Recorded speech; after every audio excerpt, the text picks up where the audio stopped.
Good morning. I gotta keep working. I wanted to talk about the type of lessons that I do. Yesterday is a perfect example. I had a young lady who was new to horses, and she needed to learn kind of the basics. And some of the basics obviously include leading a horse properly. Now, I do recognize the way I do things is different from many barns. I do realize that many barns will teach this young girl to choke up on the lead rope right up to where her hand's practically holding the snap. I realize that, and I always make sure that I preface, if you're not going to always take lessons with me, that you're going to not only be told to do it that way, you're going to probably be hollered at if you don't. However, when learning how to try to be a partner with a horse, I want my horses to always feel like they have a liberty sense with them. And liberty means off the line. So clearly if he's off the line, you don't have a hold of any snap because there's no snap to be holding. So anytime I teach something to a horse, I teach them with the cue on how I want it to look to them when it's finished. So I do what's called a turn signal, okay, which is a version of a driving yield or a driving energy, and it's to ask the horse to yield his front end, starting with his nose, because I tell people that you have to kind of equate the horse's nose with the front of an airplane. If the front of the airplane isn't pointed in that direction, the airplane is not going to fly in that direction. So you need to get the front of the horse pointed in the direction you'd like them to go. And luckily horses articulate, so you can point their nose and then ask their shoulder to follow their nose. So my turn signal is a simple subtle version of a driving energy. This would be a driving energy. It's pushing the air to cause the horse to move away from that uncomfortable driving energy. Well, my turn signal is, so if I'm walking along with my horse and I want my horse to make a right hand turn, I go like this to my horse's nose. I make sure my horse can see that. You don't do it like at their chest. You don't do it kind of here. You make sure that your horse sees the turn signal. Like if you have a turn signal on your car and you don't use it, it's ineffective to help the people that need to know what you want, okay, or what you're going to do.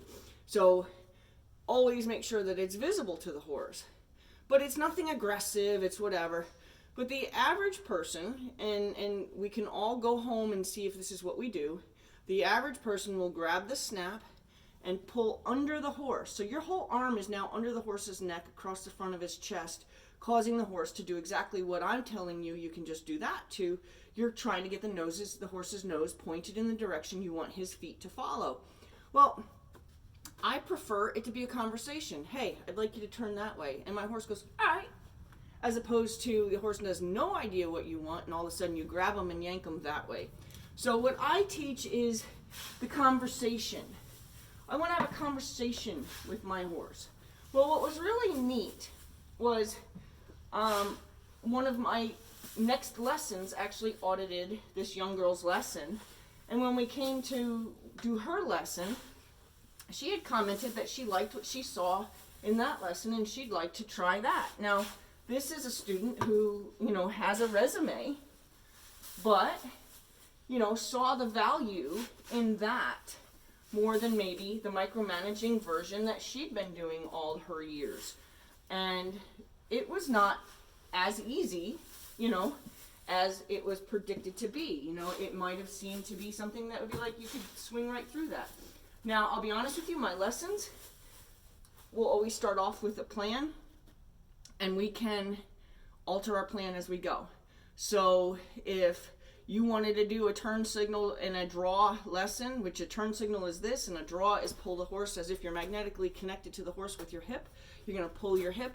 The horse will follow you with the hip. If a driving and a drawing game, if a turn signal and a drawing Leading lesson can go like that, like you got it, you know, we don't need to waste any more time on this.